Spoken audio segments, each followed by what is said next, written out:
make me feel like I am home again.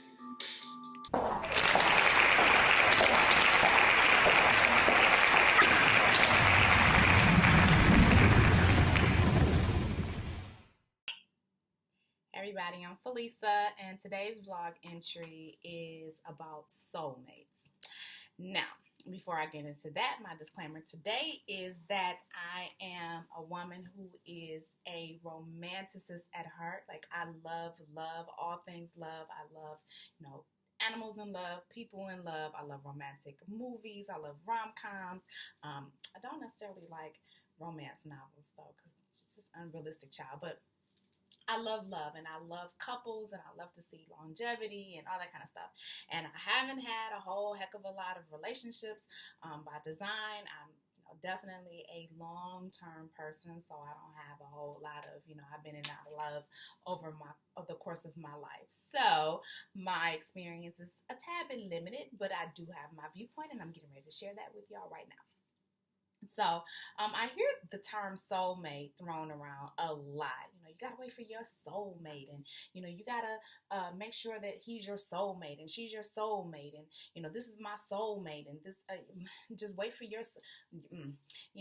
We won't even get on the whole Boaz thing, but I think that I don't necessarily believe that soulmates exist. I know that's hard to believe, right? When I just told you how romantic I am. Here's the thing. I think that it is absurd to believe that there is one perfect person for you on the entire planet.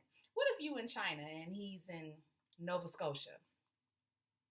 What if, your soulmate or the one perfect person for you is a daredevil and he's off bungee jumping and he ain't gonna make a child because he didn't check his harness, and so your soulmate is just gone. You ain't even get a chance to meet him. He just gone. And then what about people who marry and they thought that they were marrying their soulmate and it was wonderful, and then they become a widow and then they have a second chance at love? Did the second chance cancel out the first soulmate? Was it not really the soulmate that they married? And if that wasn't the soulmate that they were supposed to marry, then you took somebody's soulmate, girl, and you should be ashamed of yourself. No, I'm just kidding. But the reason that I don't believe in that is because I think that we have free will as people, and we get a chance to pick from a variety of people who could be good for us.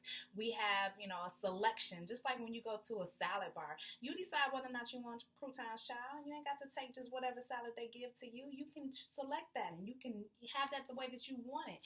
And if you decide you want to go back up and get another plate, then you can create something completely different. I think that we desire different things at different times in our lives. We need different things in different times in our lives.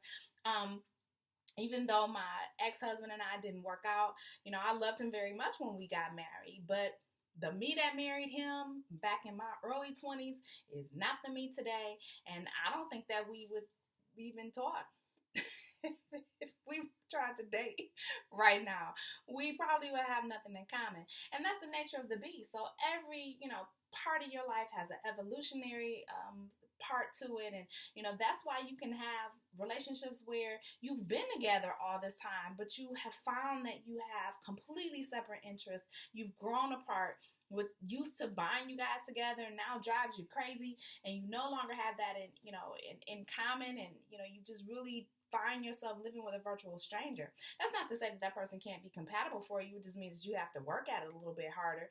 But I don't know that means that person is or is not your soulmate. I think that if you decide that you want to be with someone, then you need to be willing to put in the work.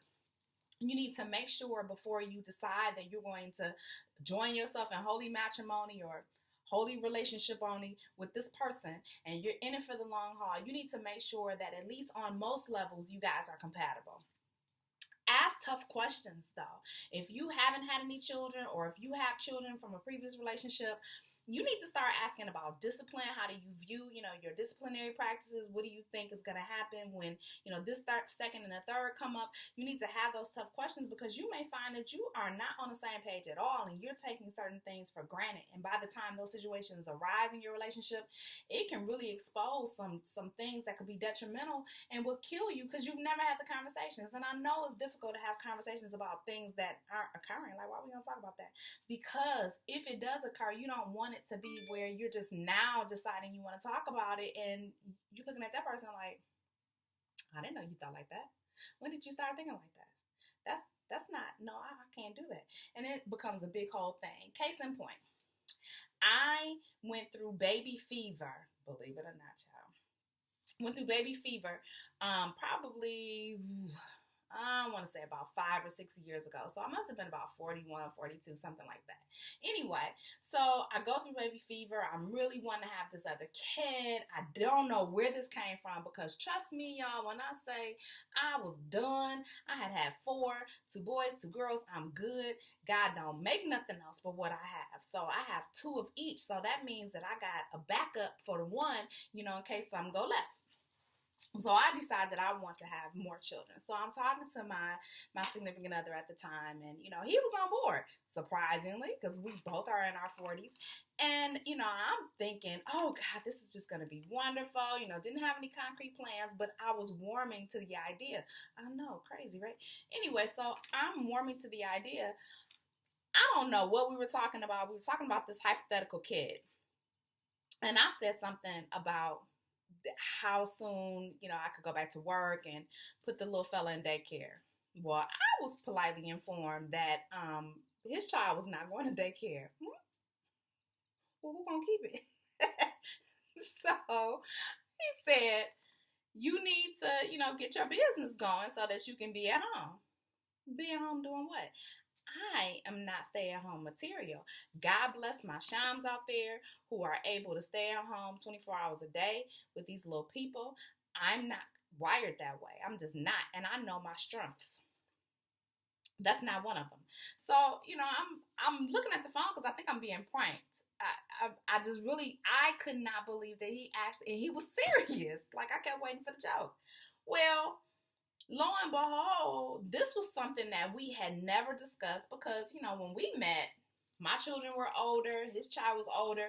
So what are we talking about daycare for? What need would we have to talk about daycare?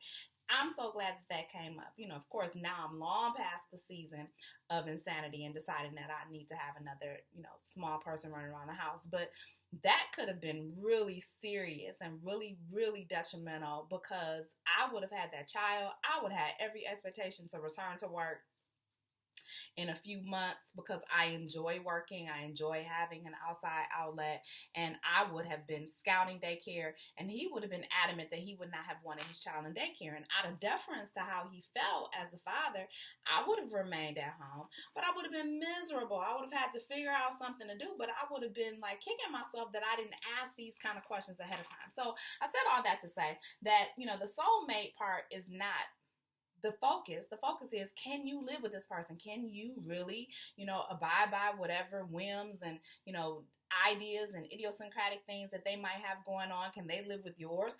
Are there some negotiating points? Are there some deal breakers? Have you had comprehensive conversations? Because really, who you think might be your soulmate because he cute and he smell good and, he treats you well, and, he come out of left field with this ideology, and all of a sudden it's a problem.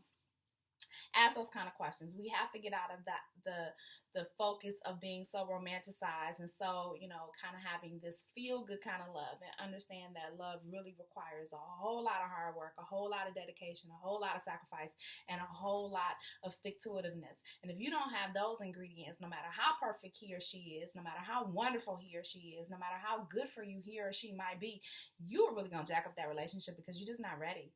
Think about that. I'm Felisa. Leave your commentary below if you have any. Don't forget to subscribe, give it a thumbs up, and please share this video. I really appreciate it. Love y'all. Bye.